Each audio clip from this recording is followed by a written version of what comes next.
Welcome, my Mercurial mercenaries, the faithful few.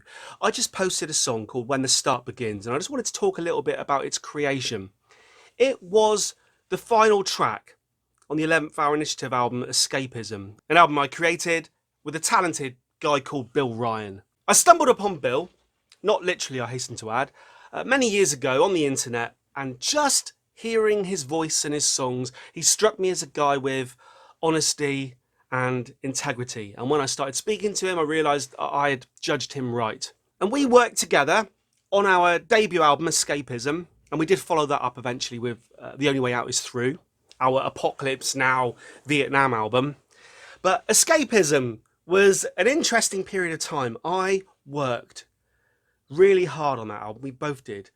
Pretty much every single day. And this was at a time before I was doing YouTube. So all the hours I put into this kind of shit, I was then putting into music. And that album was recorded in this studio. And you can listen to it. TEHI, Escapism. The link will be down below. And we came up with some good stuff. Meeting of minds. I worked primarily on the music. Bill worked primarily on the vocals. But we needed a final track. And I liked the idea of going out with a flourish. I like albums that go out with a flourish. And the reason I picked as the latest kind of song to drip feed you of mine, When the Start Begins, is because I stumbled upon the original idea, which I must have recorded in the 90s at some point, on an old cassette deck when it's pressed record. And I think it's just me. I vaguely remember doing it. It's just me sitting on my bed, playing a bass guitar and singing at the same time onto a tape. Maybe the words were coming off the top of my head, maybe I'd written them down, but I just thought it'd be interesting to see how the very, very initial kernel of an idea, not Colonel Sanders, Colonel as in, of an idea, became, in my opinion, such a complicated final piece of work. So, and this is, I listened to this once before I decided to put the video out there about When the Start Begins, but I listened to it and I thought, oh, this is quite emotional. So let's delve back into the world of the Mercurial number 6 in the 90s, and let's just listen to this song again. This is just, I've got it on my computer here labelled as a demo, but this is, I believe, the very first seeds of When the Start Begins.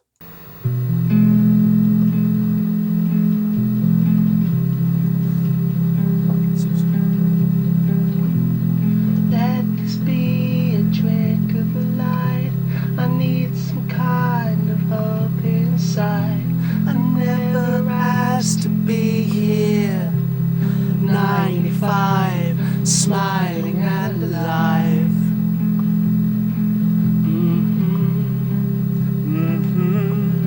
So come here with those green eyes, here with that smile, here in my dream. Come give it to me. Don't take it away again. So beautiful, you're so beautiful, you're so beautiful.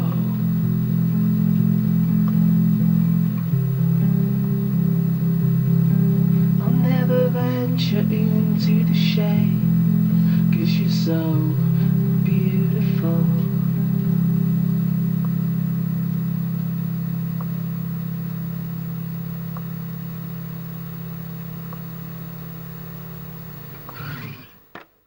Well, there we go. So that was just me, a bass guitar and a tape recorder in the 90s. And it's one of those things, and there's a similar song that I've already done a My Music discover of called Colour My Grey Sky, which I might link to below as well, because it's similar in that it just came from nowhere. And I've vouched in the past for not bothering to record anything, because what's happened certainly in my life is I've recorded tapes and tapes and tapes of song ideas and I never return to them, because if you can't remember something, in the words of C.C. DeVille, if you can't remember something, it wasn't worth remembering. However, contrary to what I said,